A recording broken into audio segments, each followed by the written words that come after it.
Thriller murder mystery the intern episode 11। आप मुंबई कैसे आ गई? अमरीक ने आश्चर्य से पूछा। बस तुम्हारी चर्चा कुछ ज्यादा ही हो रही है, इसीलिए मैंने सोचा तुमसे मिल ही लिया जाए, श्रद्धा बोली। हाँ हाँ, आपका नेटवर्क बिल्कुल पक्का है, आप सारी खबरें रखती हैं, अमरीक बोला। मैं तुम्हें ये कहने आई थी कि तुम अपनी इंटर्नशिप पर लौट जाओ, श्रद्धा बोली। परंतु अमरीक कुछ बोलने लगा, पर उसके कुछ बोलने से पहले ही श्रद्धा बोली, जितना बोला जाए उतना ही करो। अमरीक ने बिना कुछ बोले हामी में सर हिलाया। और वो किताब कहाँ है जो तुम अभिषेक के घर से लाए थे? श्रद्धा ने पूछा। वो मेरे पास ही है, अमरीक बोला। वो तुम मुझे दे दो, श्रद्धा बोली। अमरीक ने उस किताब ओरिएंट ओबेलिस्क को अपने बिस्तर में गद्दे के नीचे से निकाला। अमरीक ने उस किताब को एक बार अच्छे से देखा। वो एक हरे रंग की कवर वाली किताब थी, जिसके कवर पर एक सुनहरा स्तंभ बना हुआ था। ये किताब कुछ 300 पन्नों की होगी और इसका ऑथर था राजन शर्मा। अमरीक ने उस किताब को अच्छे से पढ़ लिया था और उसने उसे श्रद्धा को दे दिया। तुम्हें ये किताब अभिषेक के घर पर मिली थी, श्रद्धा ने उस किताब को देखते हुए बोला। हाँ, फिर तो उसने शायद इस किताब का राज जान लिया होगा, श्रद्धा बोली। मुझे नहीं लगता, क्योंकि यदि ऐसा होता तो अमरीक कुछ बोलते बोलते चुप हो गया। हाँ, मैं समझ गई, श्रद्धा बोली। परंतु अब इस किताब का भी वो ही हर्ष करना होगा जो मैंने उस किताब का किया था, जो मेरे पास थी, अमरीक बोला। क्या किया था तुमने उस किताब का? श्रद्धा बोली। अमरीक ने श्रद्धा के हाथ से वो किताब ली और वो फिर अपने किचन में चला गया। श्रद्धा भी अमरीक के पीछे पीछे किचन में चली गई। अमरीक ने उस किताब को किचन में रख दिया और केरोसिन का केन निकालकर उस पर केरोसिन छिड़क दिया। ये तुम क्या कर रहे हो?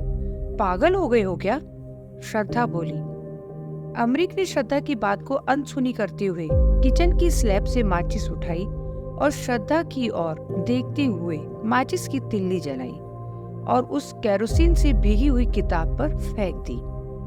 नहीं, श्रद्धा चिल्लाई, परंतु इससे पहले कि वो कुछ कर पाती, वो किताब धू धू कर जल उठी थी।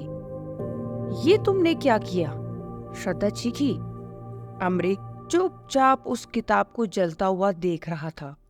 उसे एक अजीब सी शैतानी ताकत ने घेर लिया था। वो उस आग को घूर रहा था और उसे पूरा यकीन था कि वो अपने मकसद को पूरा कर लेगा। क्या था उस रहस्यमय इंटर्न का मकसद? श्रद्धा को यकीन ही नहीं हो रहा था कि ये अमरीक ऐसा भी कुछ कर सकता था। वो चीखी, मूर्ख, क्या तुमने प्रोफेसर राजन शर्मा के द्वारा लिखी दोनों किताबों को जला डाला है? अमरीक कुछ नहीं बोला।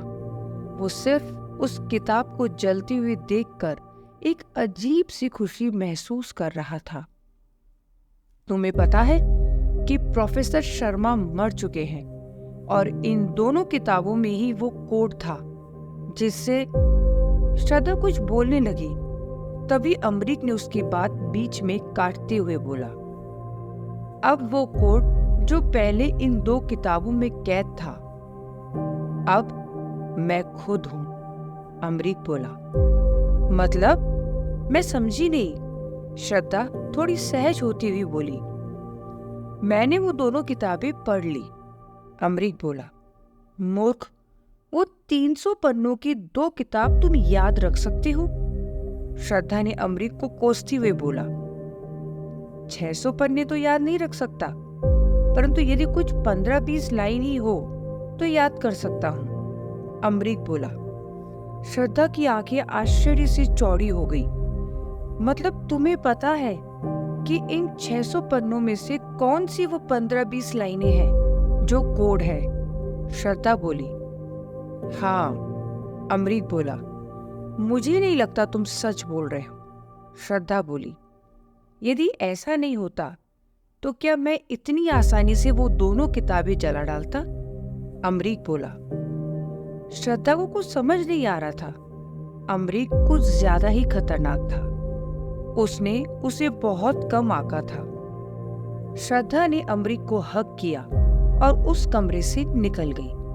अमरीक अपने किराए के मकान में अकेला था। पुलिस ने उसे छोड़ तो दिया था, परंतु वो अब कभी भी गिरफ्तार हो सकता था। राजवीर अमरीक को अभिषेक के खून के सिलसिले में ढूंढ ही रहा था। अमरीक को समझ नहीं आया कि श्रद्धा दिल्ली से मुंबई सिर्फ उसे वापस क्राइम में जाकर अपनी इंटर्नशिप पूरी करने के लिए कहने आई थी। वैसे अमरीक का फोन उसके पास नहीं था, इसीलिए उससे किसी प्रकार का संपर्क कर पाना मुश्किल था। परंतु फिर भी श्रद्धा का इस प्रकार उसके पास आकर उससे मिलना अमरीक को थोड़ा खटक रहा था। अमरीक ने अपने जीवन में इतना कुछ झेला था कि उसे अब सभी लोगों पर शक होने लगा था। अमरीक को नहीं पता था कि वो किन लोगों के विरुद्ध जा रहा था। अमरीक ने श्रद्धा से अपना ध्यान हटाया और अभिषेक का लैपटॉप खोला और उसने उसे अपने ही थंबप्रिंट से अनलॉक कर लिया था। अभिषेक का लैपटॉप अमरीक के थंबप्रिंट से कैसे खुल गया था? अमरीक ने ये कैसे कर लिया था? शायद वो कोई कंप्यूटर जीनियस भी था। अमरीक न सिर्फ एक रहस्यमय इंटर्न था, अपितु बहुत ही शातिर व्यक्ति भी था। अमरीक को अपने घर ले जाकर अभिषेक ने अपने जीवन की सबसे बड़ी गलती कर दी थी और उसका भुगतान उसे अपनी जान देकर करना पड़ा था। अमरीक ने अभिषेक के लैपटॉप को अच्छे से खंगाला और धीरे धीरे उसकी आंखें फटी की फटी रह गई। आखिर अभिषेक के लैपटॉप में वो क्या देख रहा था? अमरीक ने फिर अभिषेक के मोबाइल फोन को अपने फेस आईडी से खोला और उसके सारे मैसेजेस पढ़ने लग गया। अमरीक इतनी आसानी से कैसे अभिषेक का मैकबुक और आईफोन खोल पा रहा था? आखिर कौन था ये अमरीक? अमरीक के मन में कुछ बहुत ही शातिर प्लान बन रहा था। अमरीक धीरे धीरे उस फोन और लैपटॉप के सारे कंटेंट को अच्छे से समझ रहा था। वो उसी लैपटॉप और मोबाइल में पूरी तरह से डूबा हुआ था। वो इस कदर उस लैपटॉप और मोबाइल का मुआयना करता हुआ अपने ही ख्यालों में डूबा हुआ था कि उसे पता ही नहीं चला कि कब एक साया चुपचाप उसके घर की बालकनी में घुस आया था। वो शातिर खिलाड़ी बिना आवाज किए उस बालकनी के दरवाजे की जाली को चाकू से काट चुका था। वो खूनी दरिंदा धीरे धीरे अमरीक की ओर बढ़ रहा था। अमरीक अभिषेक के लैपटॉप और आईफोन में पूरी तरह से खोया हुआ था और उस रात एक और खून हो गया था। इंस्पेक्टर राजवीर को समझ ही नहीं आ रहा था कि ये सब क्यों और कौन कर रहा है। अगले दिन सुबह वो अमरीक के उस किराए के मकान में आ गया था, क्योंकि किसी ने पुलिस को खबर दी थी कि वहां एक लाश पड़ी है। इंस्पेक्टर राजवीर ने उस लाश का मुआयना किया और वो लाश उस साई की थी जो पिछली रात अमरीक को मारने आया था। इंस्पेक्टर राजवीर को जब पता चला कि ये वही मकान है जिसका किराएदार अमरीक है, तो उसके होश उड़ गए। कौन है ये अमरीक और कैसे वो पिछले 2 दिनों में 3 खून कर चुका था? क्राई के स्टोर मैनेजर, मूनस्टोन फार्मा का प्रेसिडेंट और अब ये अनजान व्यक्ति। राजवीर ने अपने जीवन में एक साथ इतने कत्ल इतनी जल्दी होते हुए नहीं देखे थे। ये अमरीक कोई इंटर्न नहीं था, अपितु ट्रेंड कातिल था। उसने स्टोर मैनेजर का खून एक रस्सी से गला घोट कर दिया था। अभिषेक को उसी की पिस्तौल से गोली मार दी थी और इस व्यक्ति के सीने में खंजर घोंप दिया था। परंतु जब अमरीक के पास अभिषेक की सब कॉम्पैक्ट पिस्तौल थी, तो उसने इस आदमी को चाकू से क्यों मारा? गोली भी मार सकता था। और उसके किचन में उसने क्या जलाया होगा?